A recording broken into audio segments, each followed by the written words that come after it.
Hi dear students, मैं Pratap sir आप सभी का आरपीएसटी क्लासेस में स्वागत करता हूं। आइए स्टूडेंट्स, आज हम लोग क्लास 10th में एक चैप्टर वृत्त पढ़ेंगे। वृत्त ये बहुत छोटा सा चैप्टर है। इसमें वृत्त के बेसिक पॉइंट्स पढ़ेंगे जो कि हमें वृत्त से संबंधित क्षेत्रफल में इसका उपयोग होगा। और इसको वृत्त कैसे होता है, वृत्त की त्रिज्या क्या होती है, वृत्त का व्यास क्या होता है, ये चीज़ देखेंगे। और वृत्त के कुछ महत्वपूर्ण पॉइंट जो हमें आगे चैप्टर में यूज होंगे वो देखेंगे। ये चैप्टर छोटा सा चैप्टर है, इससे भी बोर्ड पेपर में क्वेश्चन बनता है। आइए देखते हैं कि वृत्त क्या है। ठीक, लिखा हुआ है वृत्त एक ऐसे बिंदु का बिंदुपथ है जो एक समतल में इस प्रकार गति करता है कि इसकी एक नियत बिंदु से सदैव दूरी समान रहती है। ठीक, कहता है कि वृत्त एक ऐसे बिंदु का बिंदुपथ है। क्या है? वृत्त किसी बिंदु का बिंदुपथ है।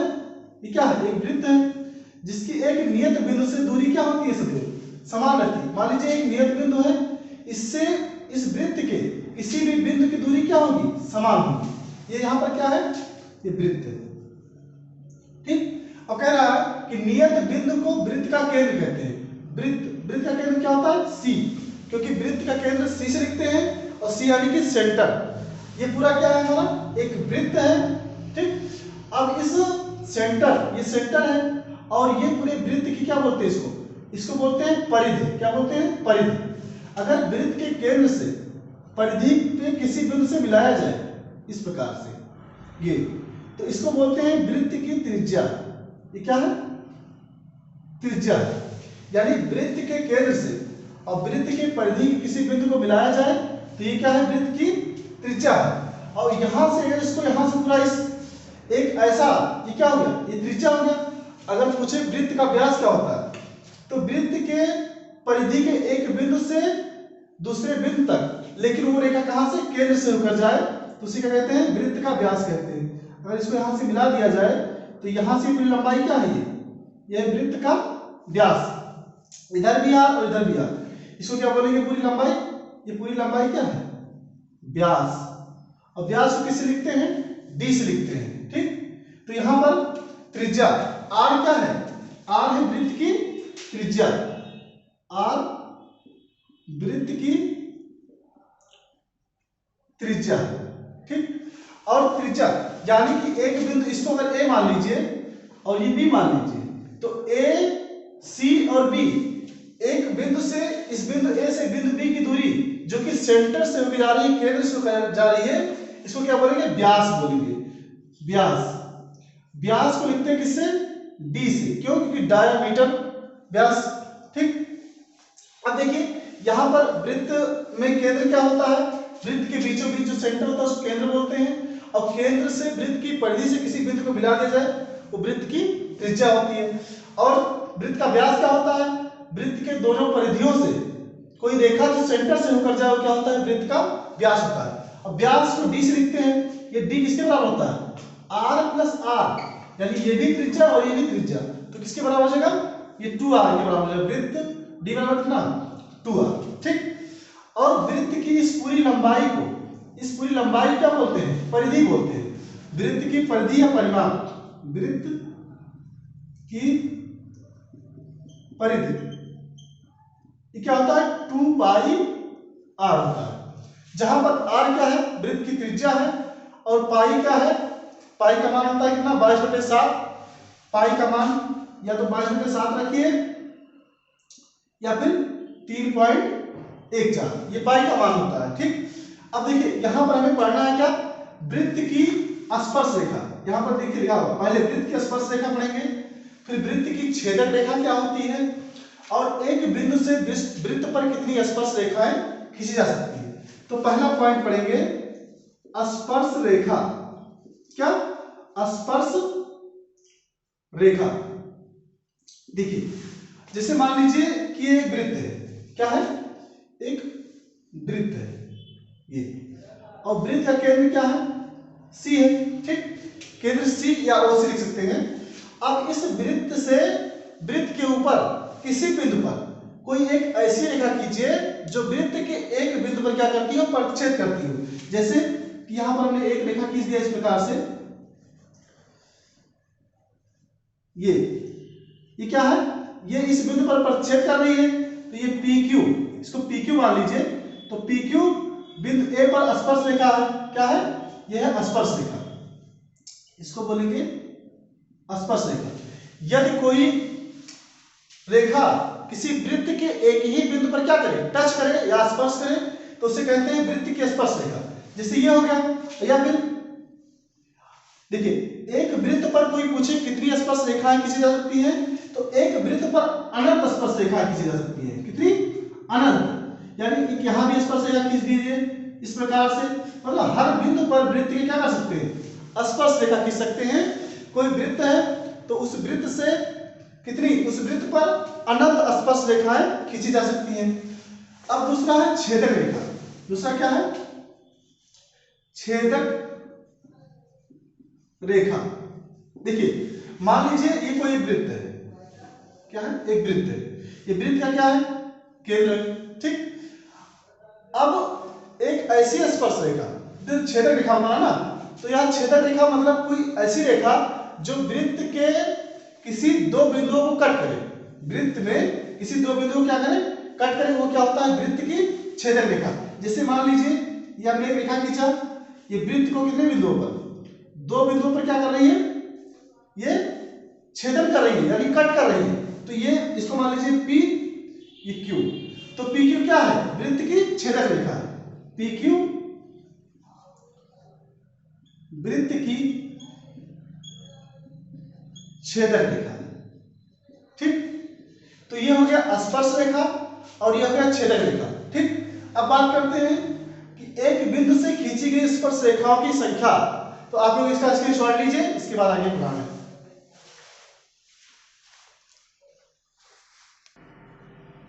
तीसरा पॉइंट हम लोग पढ़ेंगे कि एक बिंदु से वृत्त पर, यहां पर लिखेंगे, यहां पर एक बिंदु से वृत्त पर खींची गई स्पर्श रेखाओं की संख्या। स्पर्श रेखा भी हमने बताया कि क्या होता है। अब देखिए, मान लीजिए कोई वृत्त है, कोई एक वृत्त है, वृत्त से ये वृत्त है, वृत्त पर किसी एक बिंदु से खींची गई स्पर्श रेखाओं की संख्या। मान लीजिए कि कोई बिंदु है, जो एक बिंदु है वो वृत्त पर है। कहां पर है, वृत्त पर है। अब इस बिंदु से कितनी स्पर्श रेखा खींची जा सकती है, जो ये वृत्त का क्या है, ये क्या केंद्र है, सेंटर, ठीक। हमारा हेडिंग है एक बिंदु से वृत्त पर खींची गई स्पर्श रेखाओं की संख्या। पहला कंडीशन तो यही है कि वह बिंदु जिससे हमें स्पर्श रेखा खींचना है वह वृत्त पर ही हो। किस पर हो, वृत्त पर। वृत्त पर यानी कहीं भी हो। तो यहां पर मान लीजिए है, तो इस पर जब स्पर्श रेखा खींचेंगे, स्पर्श रेखा का मतलब हुआ इसको छूता हुआ, एक टच करता हुआ रेखा, तो ये इस प्रकार से खींच देंगे। ये क्या है, एक स्पर्श रेखा। ये बिंदु मान लीजिए क्या है, ए है, तो इस पर कोई स्पर्श रेखा हमने क्या खींच दिया, PQ। तो अगर यदि कोई बिंदु वृत्त के परिधि पर है तो उससे स्पर्श रेखा की संख्या कितनी हो सकती है, एक हो सकती है। क्या लिखेंगे, पहला लिख देंगे कि यदि कोई बिंदु वृत्त के परिधि पर है तो स्पर्श रेखा की संख्या,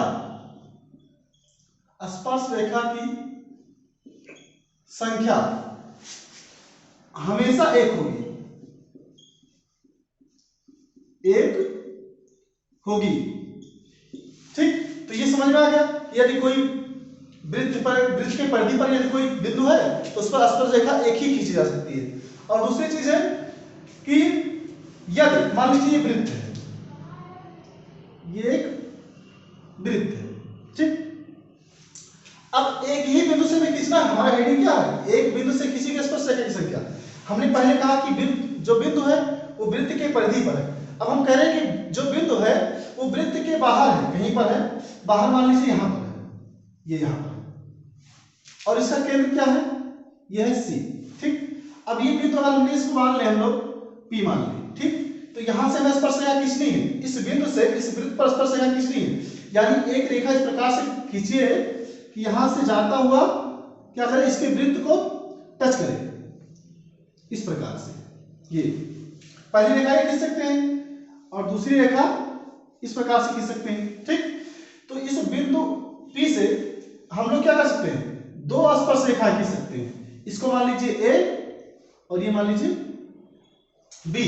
तो कहने का मतलब है कि यदि कोई बिंदु वृत्त के बाहर कहीं पर है, स्थित है, इस वृत्त के कहीं भी इस बिंदु को कर दीजिए, तो अगर उससे स्पर्श रेखा खींचेंगे तो स्पर्श रेखाओं की संख्या क्या होगी, 2 होगी। तो अगर बाहर है तो लिखेंगे यहां पर कि यदि कोई बिंदु वृत्त के बाहर स्थित है तो स्पर्श रेखा की संख्या सदैव 2 होगी। ये बहुत ही अच्छा स्टेटमेंट है जो बोर्ड एग्जाम के लिए 1 नंबर में ऑप्शन में पूछा जा सकता है। तो ये तीनों पॉइंट, इसमें 3 पॉइंट हम लोग पढ़ेंगे, 2 पॉइंट पढ़ चुके हैं।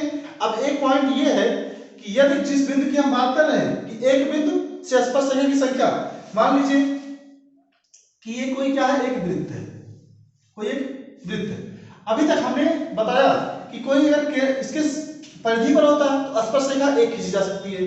दूसरा बताया कि यदि इस वृत्त के बाहर कोई बिंदु है तो उससे 2 स्पर्श रेखा।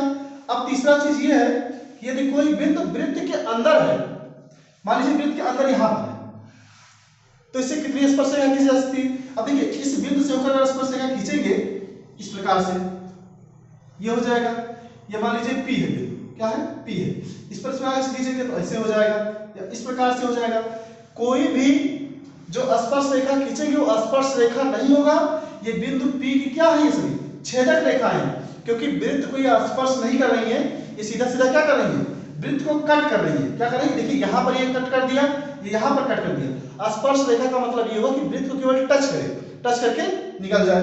ये सब क्या है, स्पर्श रेखा, छेदक रेखा बन गई, ये छेदक रेखा बन गई, क्या है, छेदक रेखा। तीसरा पॉइंट लिखेंगे कि यदि कोई बिंदु वृत्त के अंदर है तो उससे कोई स्पर्श रेखा नहीं खींची जा सकती, कोई स्पर्श रेखा नहीं खींची जा सकती, स्पर्श रेखा नहीं खींची जा सकती है। ठीक, ओके स्टूडेंट्स, तो हम लोगों ने क्या पढ़ा कि वृत्त क्या होता है और वृत्त में स्पर्श रेखा क्या होती है, छेदक रेखा क्या होती है, और वृत्त के किसी एक बिंदु से स्पर्श रेखाओं की संख्या, जो कि बोर्ड एग्जाम के लिए बहुत महत्वपूर्ण है। आप लोग इसको अच्छे से पढ़िए और बताइए कि ये वीडियो आपको कैसा लगा। यदि अच्छा लगा हो तो वीडियो को ज़्यादा से ज़्यादा लाइक करें, शेयर करें, कमेंट करें, सब्सक्राइब करें। धन्यवाद।